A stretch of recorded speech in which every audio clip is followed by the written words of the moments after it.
efektif ya. Apa aja, ada jenis kalimat apa saja, kalimat efektif terdiri apa tidak akan membahas lebih jauh ya, tetapi bagaimana kita secara praktis menggunakan sebuah kalimat ya untuk menyampaikan sebuah gagasan. Nah, kalau kita bicara kalimat, tentu kita bicara mengenai media yang digunakan ya. Kalau kita bisa ingin menyampaikan gagasan kepada orang lain, maka kita berbicara mengenai kira-kira menggunakan media apa. Apakah menggunakan media lisan atau menggunakan media tulis. Nah, kalau media tulis nanti terwujud dalam bentuk teks tertulis ya. Nah, disitulah nanti bagaimana kita menulis sebuah kalimat dengan menggunakan perangkat-perangkat kebahasaan lain. Seperti yang sudah kita bicarakan sebelumnya, yaitu gunakanlah tanda baca yang tepat, gunakanlah ejaan yang tepat, kemudian tentukanlah diksi yang tepat dan sesuai. Dan sekarang gunakanlah kalimat yang efektif. Nah, sebelum masuk ke kalimat efektif, kita harus melihat dulu apa yang dimaksud dengan kalimat. Jadi kalau misalnya Anda diminta untuk menentukan berapa kalimat dalam sebuah paragraf, itu sangat gampang. Kalau kalimat itu adalah kalimat tulis, tinggal hitung saya titiknya ada berapa di situ. Atau misalnya tinggal hitunglah titiknya, atau tinggal hitung tanda baca, tanda seru, atau tanda tanya. Kalau di antara tiga itu ada 5 misalnya ya, titiknya 3, tanda tanya 1, tanda serunya 2, gitu berarti ada 5 tanda baca itu, berarti di situ ada 5 kalimat. Kenapa demikian? Karena titik, ya, tanda tanya dan tanda seru itu merupakan tanda baca yang berfungsi salah satunya untuk mengakhiri sebuah kalimat. Kalau Anda membuat kalimat tanya, maka diakhiri dengan tanda tanya. Kalau Anda membuat kalimat perintah, maka diakhiri dengan tanda seru. Kalau Anda membuat kalimat berita, maka Anda akhiri kalimat itu dengan tanda titik. Sangat mudah ya. Sangat mudah. Tetapi permasalahan yang kita hadapi saat ini ketika kita membuat sebuah kalimat, apakah kalimat itu efektif atau tidak? Ya. Kalau misalnya kalimat itu efektif, maka kalimat itu yang kita buat akan dimaknai oleh pembaca sesuai dengan yang kita maksud, ya. Kalau misalnya kita menuliskan sebuah kalimat, kemudian teman kita membacanya, kemudian teman kita mempertanyakan apa maksud dari kalimat itu, berarti kalimat yang kita buat itu tidak efektif. Kenapa? Sebab masih ada hal yang tidak dipahami melalui kalimat yang kita buat. Jadi teman kita kok tidak paham maksudnya apa. Nah, tidak paham maksudnya apa itu mungkin saja maknanya nggak jelas gitu kan. Atau maknanya itu berambigu, bermakna dua gitu. Nah, oleh karena itu ya, kalau kalimat yang efektif itu adalah bagaimana kita menuliskan sebuah kalimat, kemudian kalimat itu dibaca orang lain, dan orang lain itu memahami seperti apa yang kita maksud. Itulah kalimat efektif. Jadi yang namanya kalimat efektif sebetulnya tidak terletak pada panjang pendeknya sebuah kalimat. Kita tidak bisa menyimpulkan bahwa kalimat yang panjang tidak efektif, kalimat yang pendek efektif, ya, atau sebaliknya kalimat pendek tidak efektif dan kalimat panjang itu tidak efektif. Kalimat panjang itu efektif. Nah, kita tidak bisa menyimpulkan kalimat itu dari panjang pendeknya kalimat. Tapi yang harus kita pahami bahwa kalimat itu harus bisa dimaknai sesuai dengan apa yang kita maksud, ya. Dan yang kita maksud tentu kalau kita berbicara kalimat efektif di dalam konteks penulisan ilmiah, maka unsur-unsur kebahasaannya harus terpenuhi, ya, harus terpenuhi. Artinya dalam kalimat efektif, dalam kalimat ilmiah itu misalnya sebuah kalimat itu harus ada subjeknya, harus ada predikatnya, ya. Maka minimal dalam kalimat efektif di dalam tulisan ilmiah itu sebuah kalimat harus dibangun oleh subjek dan predikat, ya. Nah, itu kalimat efektif, ya. Jadi Kadang-kadang kita melihat sebuah susunan kata ya. Kalau dari segi visual itu kita bisa, oh itu kalimat gitu kan. Tapi kalau kita baca maknai isinya itu ternyata itu bukan kalimat ya. Semacam ini misalnya. Contoh misalnya di sini ada bentar ya.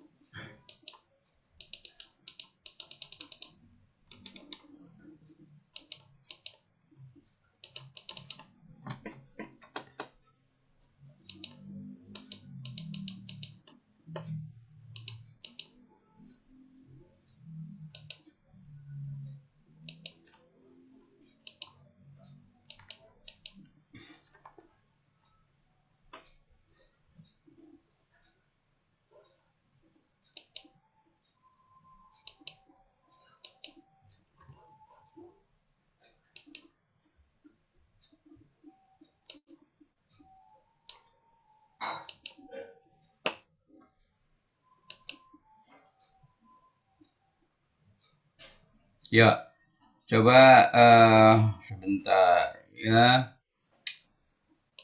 Saya mau buka nama-nama Anda kok susah bentar ya.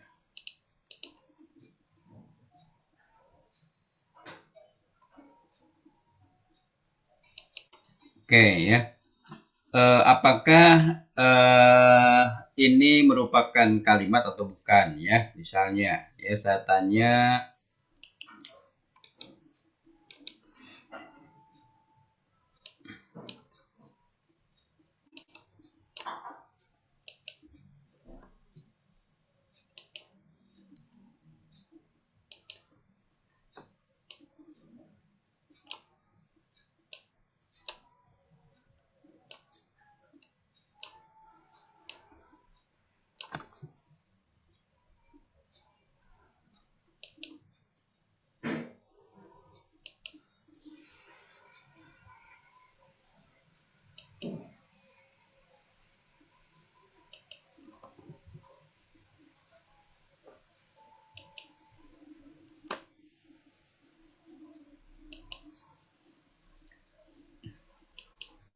Ya, misalnya ini ya, saya tidak bisa buka ini ya.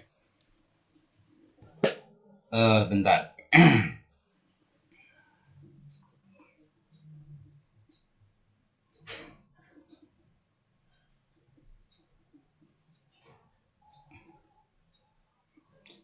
Ini tata boga kan ya? Campuran, Pak. Oh, campuran tapi teknik kan ya? Iya,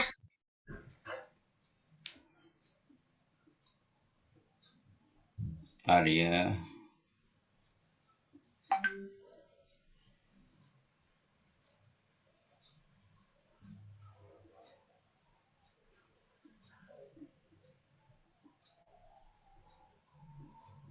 Recording in progress.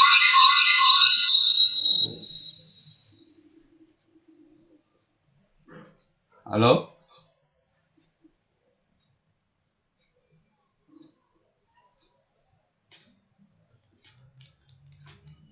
Halo, bisa dengar suara saya? bisa, Pak. Oke, tidak mendengung? Tidak, Pak. Tidak ya. Baik. Coba ini ada eh, contoh ya. Apakah ini kalimat atau bukan ya? Kalau dilihat dari panjang pendeknya atau dilihat dari susunan katanya seakan-akan ini sebuah kalimat ya. Atau ini bisa kalimat bisa juga tidak ya. Coba saya akan cek. Di sini ada yang bernama Ade Taufik. Ade mana Ade? Ya, hadir Pak. Oke, Ade nomor pertama nih, sejak diputuskan pacarnya itu kalimat bukan menurut Anda, Ade. Ya, Ayo, Ade. bukan kayaknya Pak. Jangan pakai kayaknya, harus yakin dong ya. Sejak diputuskan pacarnya. Oh Atau ini nggak apa-apa ya, nggak yakin juga. Kenapa bukan, Dek? kurang jelas kalimatnya kalau jadiin kalimat. Ya, kurang jelas kalimatnya ya. Letak tidak jelasnya kenapa Anda mengatakan itu kalimat tidak jelas? Kayak ada kata-kata yang sumbang yang belum Sumbang. dilengkapi. Ya. Jadi gini ya, kalau misalnya kalimat itu, jadi kalau misalnya seperti tadi ya, ini bukan karena kan tadi saya sampaikan bahwa yang dimaksud dengan kalimat itu adalah diakhiri dengan tanda titik ya, atau diakhiri dengan tanda tanya atau diakhiri dengan tanda seru ya. Kalau itu kalimat tulis ya. Nah, kebetulan di apa contoh-contoh ini itu tidak ada titiknya ya. Tapi itu bukan berarti ini bukan kalimat ya, bukan kalimat. Nah, kalau misalnya Anda menemukan sejak diputuskan pacarnya, nah, sejak diputuskan pacarnya, ini kalimat atau bukan? Nah, dilihat dari strukturnya, ini bukan kalimat. Kenapa? Sebab yang dimaksud dengan kalimat itu harus minimal terdiri dari satu predikat. Ya, sedangkan kalau dilihat sejak diputuskan pacarnya, nah, ini bukan predikat. Jadi ini bukan satuan yang bisa diidentifikasi mana predikat atau mana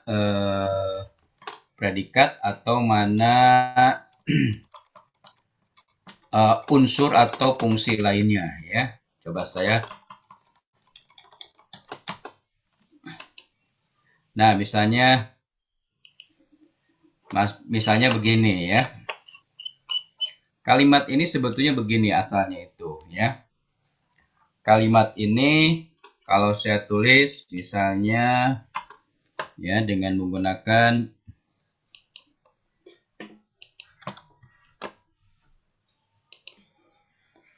misalnya tulisannya itu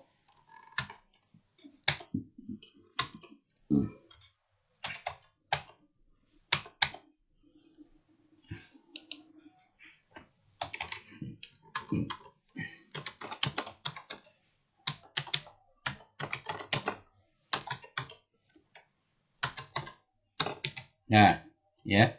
Kalau misalnya tulisannya seperti ini ya, sejak diputuskan pacarnya, nah ini bukan kalimat. Kenapa gitu? Sebab sejak diputuskan pacarnya ini hanya menempati satu fungsi ya. Satu fungsi yaitu keterangan ya, namanya itu keterangan. Nah, saya sebutkan keterangan ya.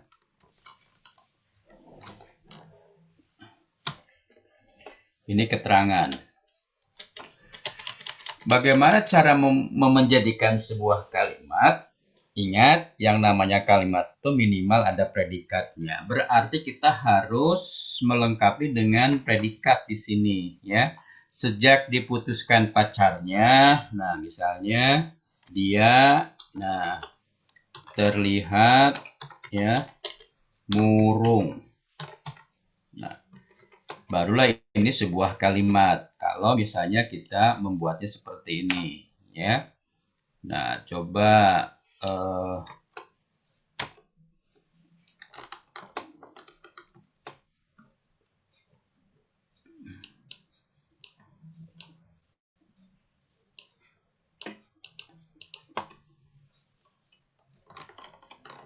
nah, kalau misalnya ditulis seperti ini dari kalimat sejak diputuskan pacarnya, ya. Sejak diputuskan pacarnya, dia nah, terlihat murung. Nah, kalau begini, dia itu ya terlihat murung ya, terlihat murung. Nah, kalau kalimat itu bisa diidentifikasi berdasarkan subjek predikatnya dan memenuhi syarat ya sebagai sebuah kalimat, nah ini namanya keterangan ya. Sejak diputuskan pacarnya, itu keterangan ya, kemudian dia itu subjek ya, kemudian terlihat itu predikat, dan murung itu apa? Siapa yang bisa? Murung itu apa? Objek atau apa? Coba. Aprilia, ada Aprilia? Ada, Pak. Aprilia itu dalam konteks kalimat itu murung itu fungsinya apa? Objek atau Objek. apa? Objek ya. Ini bukan objek tapi nama itu pelengkap ya. Nah, beda antara, jadi kemungkinan begini, ada dua kemungkinan ya. Kalau di belakang predikat itu ada dua kemungkinan, kalau nggak objek pelengkap. Sangat mudah cara membedakannya. Kalau objek itu biasanya bisa saling bertukar dengan subjek ya. Kalau dia terlihat murung, tidak bisa murung terlihat dia gitu. Tapi kalau misalnya dia memakan ubi, nah maka bisa diubah ubi dimakan dia. Nah, kalau misalnya ada kalimat yang bisa saling menggantikan, berarti dia makan ubi, ubi itu objek. Tetapi kalau tidak bisa saling menggantikan, ya, dia terlihat murung, murung terlihat dia, itu jadi tidak berterima, maka predikat yang atau unsur yang di belakang P yang tidak bisa saling mengganti dengan subjek itu dinamakan pelengkap, ya. Bukan itu yang harus kita bahas, tetapi ketika kita memastikan bahwa sejak diputuskan pacarnya itu bukan kalimat, karena sejak diputuskan pacarnya itu hanya menempati satu fungsi, yaitu keterangan, ya, lebih khusus keterangan tujuan, keterangan waktu, ya, sejak diputuskan pacarnya. Kemudian dia itu subjek, terlihat itu predikat, kemudian murung itu pelengkap, ya. Jadi itulah yang, nah, berdasarkan ini Anda bisa menentukan yang lainnya, data yang lainnya, yang kedua misalnya mahasiswa yang mendatangi saya. Mahasiswa yang mendatangi saya itu bukan kalimat, karena mahasiswa yang mendatangi saya itu baru subjek ya. Nah, kecuali kalau begini nih, mahasiswa mendatangi saya ya, barulah ini kalimat. Mahasiswa itu subjek, mendatangi itu predikat, saya itu objek. Tapi kalau misalnya mahasiswa yang mendatangi saya, nah ya, itu tidak bisa dikatakan sebagai sebuah kalimat. Kenapa? Sebab kalau urutannya begini, mahasiswa yang mendatangi saya, ya maaf, mendatangi saya itu, nah itu baru satu fungsi, ya, yang disebut dengan subjek tadi, ya. Jadi gini, ini baru subjek nih. Jadi kalau misalnya ada kalimat yang hanya dibangun oleh satu fungsi, itu bukan kalimat, ya. Nah, harusnya kalau ingin menjadi menjadi kalimat itu harus mahasiswa yang mendatangi saya, itu kan, mengalami misalnya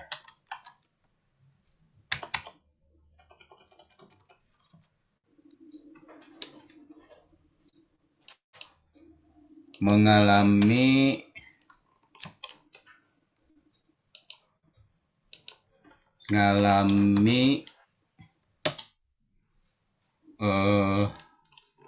musibah misalnya ya.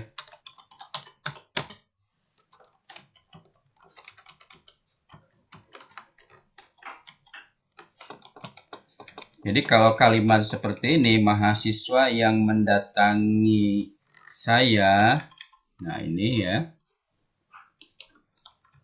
mengalami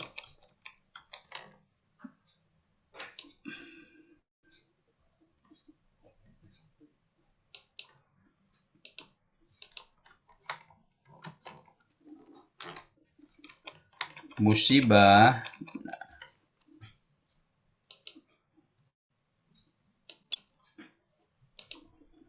Nah, kalau begini, jadi yang ini ya subjek, ini predikat,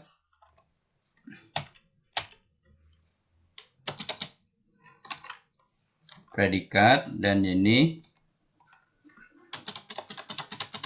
objek ya. Nah, kalau sudah begini, ini barulah yang namanya kalimat seperti ini ya. Tapi kalau hanya sampai di sini, saja, itu bukan kalimat. Jadi kalau hanya di sini saja, mahasiswa yang mendatangi saya itu bukan kalimat ya. Karena itu baru satu subjek. Nah, begitupun yang lainnya, jika bus ini mengambil penumpang dari luar agen, itu merupakan pelanggaran gitu misalnya. Jika bus ini mengambil penumpang dari luar agen, itu merupakan pelanggaran gitu misalnya. Atau kepada para mahasiswa yang tidak memenuhi absen dilarang ikut ujian. Nah, kalau misalnya nomor 4 sekarang ya, nomor 4 itu kalimat bukan ya. Kalau nomor 3 itu bukan kalimat ya. Coba di sini ada Aisyah Kisti. Iya, Pak. Nomor 4 Aisyah. Coba Aisyah nomor 4 kira-kira kalimat bukan ini. Kepada para mahasiswa yang tidak memenuhi absen. Iya, kalimat, Pak. Kalimat. Alasannya? Karena ada subjek, ada Apa objek. subjeknya? Subjeknya para mahasiswa. Kemudian apa? Subjeknya para mahasiswa. Kalau kepada para mahasiswa itu apa? Apa Hah? keterangan? Bingung ya? Apa Yo. keterangan, Pak? Ya, apa? Kalau kepada para mahasiswanya itu keterangan. Oke, kepada para mahasiswa yang tidak, ini panjang keterangannya nih ya. Mahasiswa yang tidak memenuhi absen. Nah, itu keterangan ya. Maaf, ini keterangan ya. Dilarang. Nah, ini predikat ya. Ikut ujian apa nih? Ikut ujian objek, Pak. Nah, di sini kalau objek itu bisa nggak jadi subjek? Bisa. Bisa ya, berarti memenuhi kepada para mahasiswa dilarang ikut ujian. Nah, kalau ya ini keterangan ya. Nah, ini keterangan. Kemudian dilarang itu predikat ya. Kemudian ikut ujian itu objek ya. Dilarang ikut ujian objek. Hanya kebetulan ini kalimatnya ada kalimat pasif. Kenapa? Subjeknya nggak ada gitu kan. Jadi harusnya dilarang ikut ujian. Baik ya, jadi paham ya Pak itu kalimat? Paham, Pak. Baik, silakan sebelum masuk ke kalimat efektif, ada yang mau ditanyakan dulu?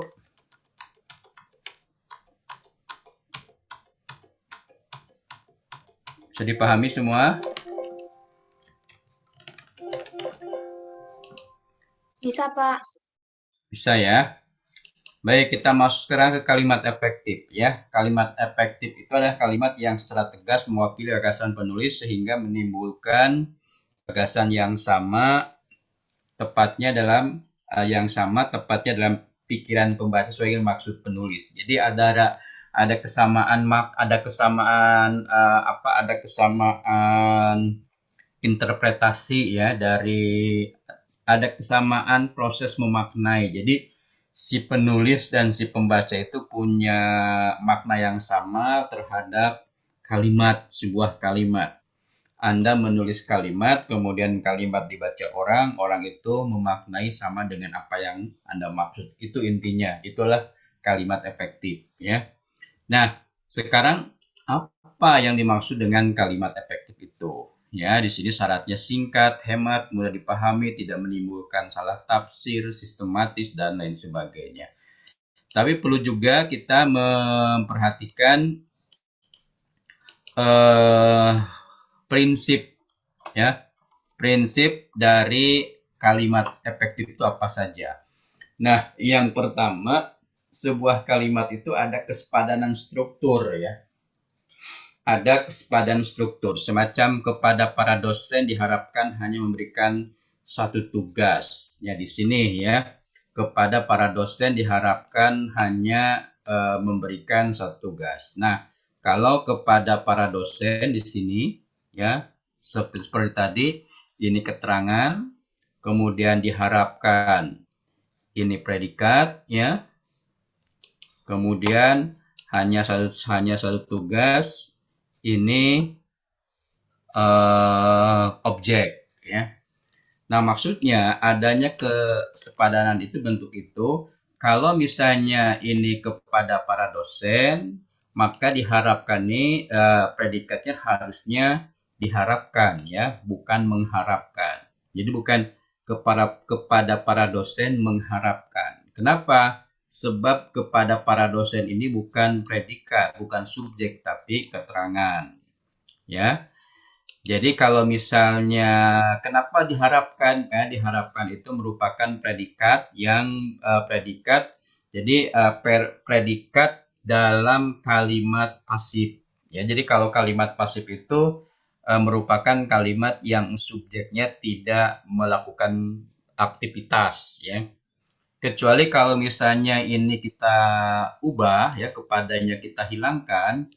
Nah, para dosen diharapkan hanya memberikan satu tugas. Ada dua kemungkinan. Pertama bisa diharapkan ya, yang kedua bisa mengharapkan. Bisa mengharapkan. Jadi para dosen mengharapkan hanya memberikan satu tugas ya.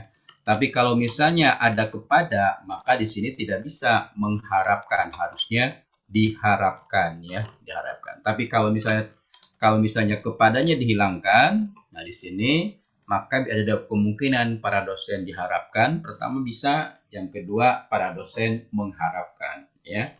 Tapi kalau misalnya kepada para dosen itu tidak bisa mengharapkan, hanya bisa diharapkan. Inilah yang dimaksud dengan kesepadanan struktur. Kemudian ada lagi prinsip yang kedua, ada keparalelan bentuk. Ya.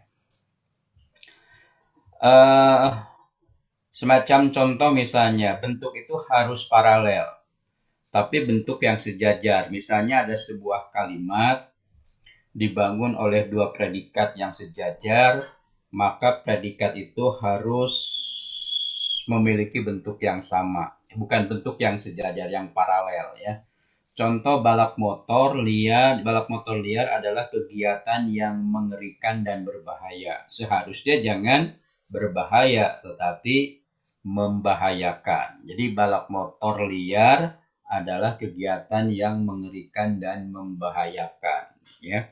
Jadi antara mengerikan dan membahayakan itu merupakan verba kata kerja yang sejajar, maka bentuknya itu harus disejajarkan.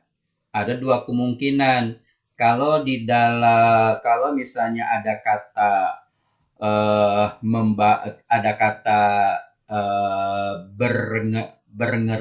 berngeri ya, karena mengerikan itu berngerik, karena berngerik itu tidak ada, maka yang dipakai adalah mengerikan dan membahayakan ya. Jadi kalau Anda menuliskan kalimat semacam ini yang mengandung dua kata kerja yang sejajar, maka kata kerja itu harus disejajarkan bentuknya. Kalau kalau di ya, kalau dua-duanya gitu ya. Contoh juga misalnya Alzheimer adalah penyakit yang membahayakan ya. Membahayakan, penyakit yang berbahaya, dan Alzheimer merupakan penyakit yang menakutkan dan membahayakan. Jadi bukan menakutkan dan berbahaya, tapi menakutkan dan membahayakan. Itulah yang dimaksud dengan keparalelan bentuk ya. Kemudian selanjutnya sebuah kalimat juga harus hemat. Jadi kalimat efektif harus memenuhi kehematan, harus memperhatikan kehematan. Nah, semacam ini misalnya ada dua subjek dalam kalimat mengacu kepada pada unsur yang sama ya, maka salah satunya dihilangkan. Semacam ini, saya tidak suka makan buah dan saya juga tidak suka makan sayur. Saya tidak suka di kalimat pertama, di klausa pertama, di dalam klausa kedua ada juga saya juga tidak suka. Jadi untuk menghemat itu bisa saya tidak suka makan buah dan sayur. Nah, jadi supaya hemat itu saya tidak suka makan buah ya, juga sayur bisa gitu ya. Atau kata juganya karena ini mempertegas silakan digunakan ya, tapi kalaupun tidak mau digunakan ya nggak apa-apa. Jadi saya tidak suka makan buah dan sayur, atau saya tidak suka makan buah dan juga sayur. Nah, yang kedua, kehematan itu juga terjadi misalnya memberikan keterangan tambahan ya, atau menjamakan kata pada kata yang sudah jamak. Contoh para mahasiswa. Nah, para mahasiswa bisa diubah ya. Jadi para mahasiswa di sini berunjuk rasa di gedung rektorat. Para mahasiswa. Jangan para mahasiswa. Sebab mahasiswa sudah jamak, dijamakkan lagi oleh kata para. Ya. Jadi para mahasiswa. Atau misalnya kalau Anda mau mahasiswanya mahasiswa nggak usah pakai para. Ya. Nah, ini juga merupakan satu hal yang perlu diperhatikan ketika kita ingin membuat kalimat itu yang hemat. Nah, kemudian yang ketiga, saya hanya ingin memberikan peringatan saja. Di mana letak kesalahannya antara hanya dengan saja digunakan secara bersamaan. Jadi kalau misalnya Anda ingin menggunakan kata hanya, maka jangan ditambah dengan kata saja. Atau Anda ingin misalnya menggunakan saja, maka hanya jangan digunakan. Saya hanya ingin memberikan peringatan, titik ya, sudah jangan pakai saja. Atau saya ingin memberikan peringatan saja, titik, nggak usah pakai hanya. Ini bisa dipilih salah satu alternatif ya. Nah, contoh kehematan. Nah, kemudian ada juga kecermatan. Cermat dan tepat dalam memilih kata sehingga tidak menimbulkan kerancuan dan makna ganda. Rubahlah cara berpikirmu. Nah, rubahlah cara berpikirmu. Dalam bahasa Indonesia tidak ada kata kerja rubah. Rubah itu nama binatang ya. Jadi kalau misalnya Anda menggunakan kata ubah, jangan menggunakan kata rubah. Maka harusnya ubahlah cara berpikirmu, bukan rubahlah ya. Nah, ini terkait dengan pilihan kata. Kemudian kalau misalnya Anda ingin menggunakan kata ubah yang sudah menjadi kata bentukan atau kata yang berimbuhan, maka bunyinya bukan merubah tapi mengubah ya. Bukan dirubah tapi diubah. Ya, karena tidak ada kata kerja. Jadi kata ubah itu bukan rubah. Jadi kata rubah itu bukan kata kerja. Jadi ada dua, rubah dengan ubah. Sama dengan ada kata ruang dengan uang. Ada beruang, ada beruang ya. Ada beruang, ada beruang. Itu sama-sama penulisannya beruang sama beruang. Jadi ada kata yang beruang itu memiliki ruang, dengan beruang memiliki uang. Bahkan beruang ada yang maknanya itu nama binatang ya. Kemarin di diksi kita bicara tentang ada yang namanya itu sinonim ya, bukan sinonim ya, homofon ya, homofon ya.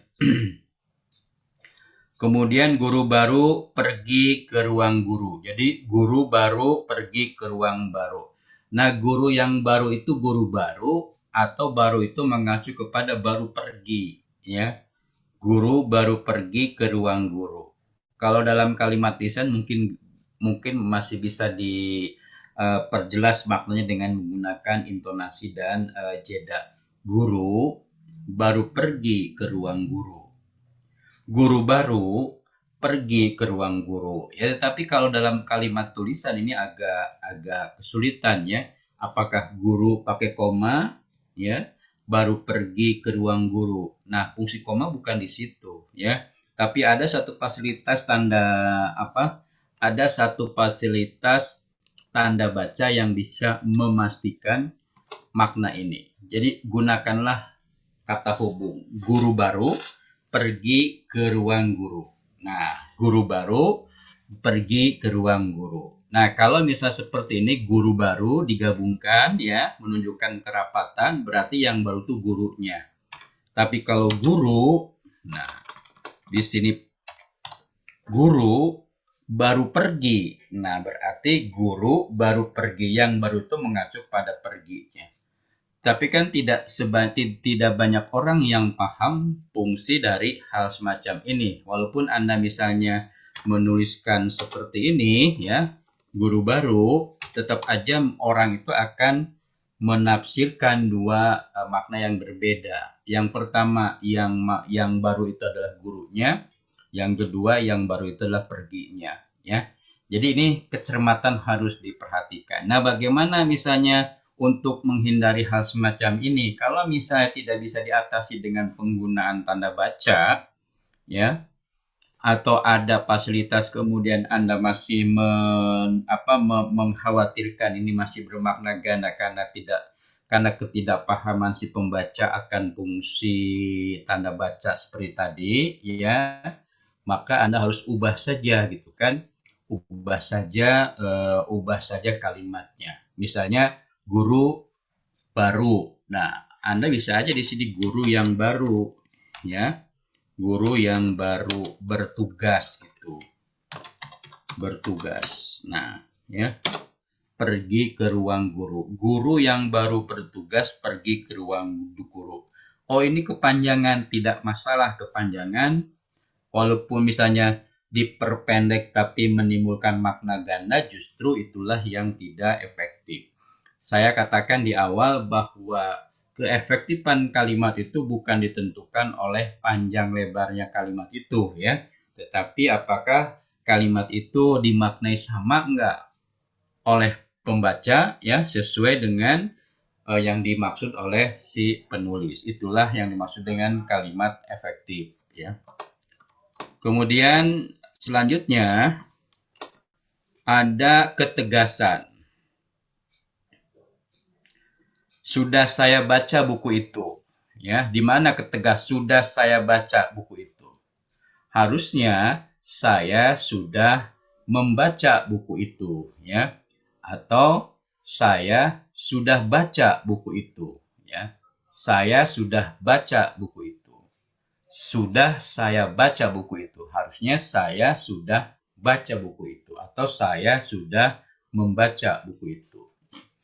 Karena sudah itu merupakan keterangan dari membaca, apakah sudah baca atau tidak, bukan sudah saya membaca, tapi saya sudah baca, saya sudah membaca buku itu. Ya.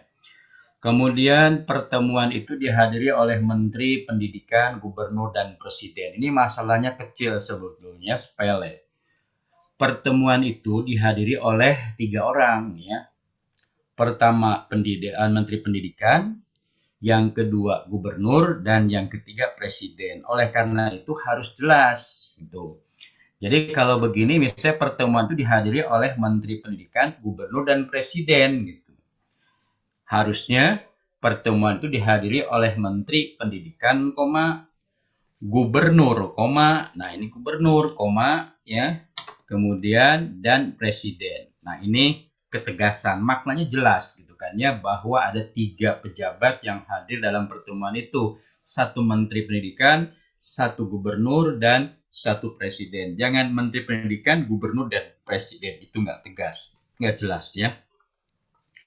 Kemudian kelogisan. Nah, kelogisan itu terkait dengan apakah kalimat yang Anda buat itu misalnya masuk nalar tidak, masuk akal tidak, ya. Misalnya waktu dan tempat kami persilahkan. Nah, ini sering kali digunakan ya ungkapan ini oleh pewara. Ketika seorang pewara misalnya mempersilahkan seorang pejabat untuk menyampaikan sambutan. Ketika mempersilahkan bukan Bapak Gubernur kami persilahkan misalnya. Bapak Menteri kami persilahkan, Bapak RT kami persilahkan, Bapak Rektor kami persilahkan. Harusnya pernyataan seperti itu. Sebab yang dipersilahkan itu bukan waktu dan tempat, tapi orang, pejabat. Oleh karena itu ketika waktu dan tempat kami persilahkan misalnya. Itu salah, tidak logis. Sebab orang si pembuat itu mempersilahkan waktu dan tempat. Padahal yang dipersilahkan itulah orang ya. Jadi Bapak Menteri saya persilahkan atau Ibu Ketua PKK kami persilahkan. Kemudian kami melayani cetak warna.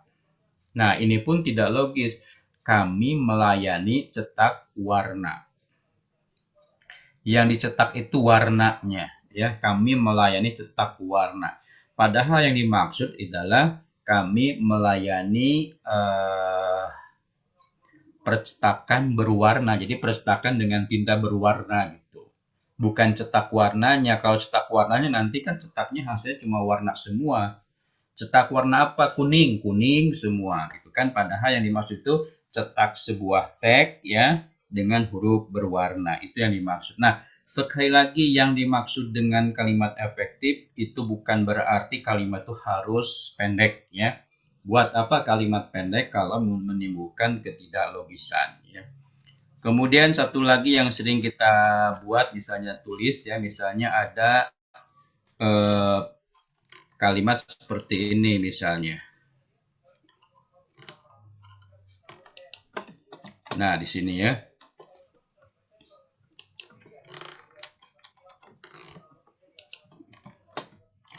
HUT, nah ya. RI ke 74 misalnya. HUT RI ke 74 ini merupakan pernyataan-pernyataan umum ya yang sering kita dapati di dalam komunikasi sehari-hari. Contoh misalnya HUT RI ke 74. Nah, ini merupakan pernyataan yang tidak logis karena kalau kita menuliskan ke 74 setelah RI, itu maknanya yang ke 74 itu adalah RI. Berarti ada RI pertama, RI kedua, ketiga, dan sekarang RI ke 74. Padahal yang dimaksud itu dengan ke 74 itu adalah HUT-nya. Maka di sini harus dibalik nih. HUT ke 74 RI ya. Jadi kalau misalnya Anda ketika Anda berulang tahun, bisa selamat ulang tahun yang keberapa gitu kan. Nah, selamat ulang tahun ke-17. Itu yang betul. Jangan selamat jadi hari ulang tahun Irma ke-17. Jadi Irmanya ada 17 di situ ya. Atau Irmanya itu ada Irma ke-1, ke-2, ke-3, ke-17. Nah, hal-hal semacam ini yang perlu Anda perhatikan ketika Anda membuat sebuah kalimat. Ya kadang-kadang kalimat itu terasa biasa kita dengar ya, kita tulis, tapi kalau kita teliti lebih jauh, itu dari segi makna tidak logis. Jadi banyak lagi kalimat-kalimat yang tidak logis yang biasa kita dengar. Atau misalnya ketika Anda masuk ke sebuah masjid atau ke tempat peribadahan ya, sering ada terpampang sebuah informasi, sebuah himbauan misalnya, yang membawa HP harap dimatikan. Wah, yang membawa HP harap dimatikan misalnya. Kalau Anda menemukan tempat ibadah seperti itu, maka tempat ibadah itu adalah tempatnya kaum radikal ya. Misalnya yang membawa HP ya harap dimatikan. Siapa yang dimatikan? Yang membawa HP. Nah, ini sebuah perbuatan melanggar hukum ya. Yang membawa HP harap dimatikan. Padahal yang dimaksud itu yang dimatikan itu HP-nya. Jadi bagaimana cara membuat kalimatnya? Nah, bisa saja HP Anda harap dimatikan. Nah, ketika sholat HP mohon dimatikan, bisa gitu ya. Atau ketika sholat HP mohon jadi dimatikan. Gitu ya. Ketika sholat, ketika di masjid HP mohon dimatikan. Jangan yang membawa HP harap dimatikan. Itu sebuah kekejaman, kekejian ya. Baik, itu kelogisan, kehematan. Nah, ini semua harus Anda perhatikan ya, terkait dengan bagaimana Anda ingin membuat sebuah kalimat. Nah, kemudian di sini ada satu, ini cukup banyak, tapi ini merupakan sesuatu yang bisa Anda gunakan ya. Terutama kalau Anda menggunakan kata di mana, yang mana ya. Di mana itu sebuah kata. Dalam bahasa Indonesia di mana itu kata tanya. Kata di mana, kemana, yang mana itu hanya bisa digunakan untuk bertanya. Tidak bisa digunakan untuk sebagai preposisi. Misalnya, kita salah kalau mengatakan misalnya Bandung di mana saya lahir. Nah, itu salah. Kenapa? Bandung di mana saya lahir itu di mana digunakan menjadi konjungsi. Harusnya Bandung tempat saya lahir. Nah, ini terjadi karena faktor atau dipengaruhi oleh proses penerjemahan ya. Dalam bahasa Inggris ada kata tanya where, ada kata tanya which, ada kata tanya when ya. Yang kebetulan secara gramatikal bahasa Inggris when, where, which itu bisa digunakan untuk sebagai konjungsi kalau menurut kaidah bahasa Inggris. Nah, ketika where, which, when diterjemahkan ke dalam bahasa Indonesia tidak bisa di mana, kapan, dan yang mana itu difungsikan sebagai konjungsi. Nah, ini yang harus diperhatikan ya.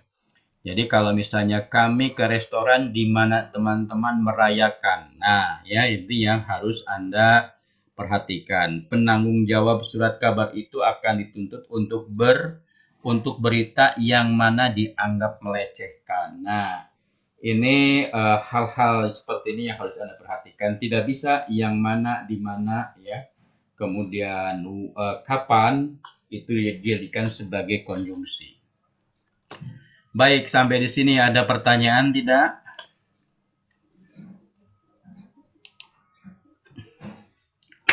Halo, ada pertanyaan sampai di sini? Tidak, Pak. Kok partisipannya tinggal 26, pada kemana nih? Tolong direkam ya, Rizka. Sudah, Pak, sudah direkam. Tadi ya ada dari pendidikan elektronika ada izin, ada jam mendadak tadi katanya. Kenapa nggak bilang ke saya gitu ya? Nanti yang ini tolong tolong didata yang barusan keluar ya, Rizka ya, Rizka. Iya, Pak. Saya hanya mengakui 25 orang yang hadir ini ya. Jadi yang sisanya tidak, tolong dicatat, saya akan catat sekarang ya. Yang akan saya jadikan, jadi akan saya anggap masuk itu yang ada sekarang ya, yang 25 ini ya. Maka yang lain akan saya anggap tidak hadir ya. Ini peringatan buat Anda semua ya. Jangan mentang-mentang menggunakan Zoom, kemudian saya tidak memantau Anda, karena terlihat di sini ya. Baik, silakan ada pertanyaan sampai di sini.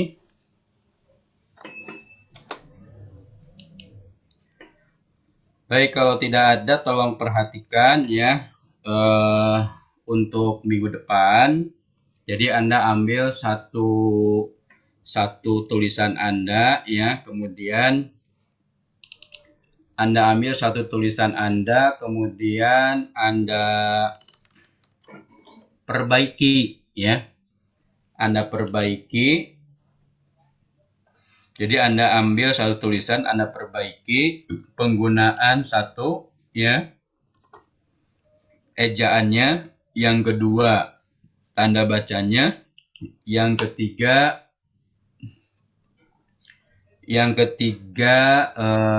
diksinya, dan yang keempat kalimat efektifnya, ya. Jadi tolong diperhatikan itu nanti. Jadi Anda buat, bukan dibuat. Jadi minggu depan kita coba lihat ya, presentasikan pekerjaan Anda, ya. Baik, bisa dipahami? Bisa, Pak. Paham, Kak. Bisa, Pak. Bisa, Pak. Baik, ya.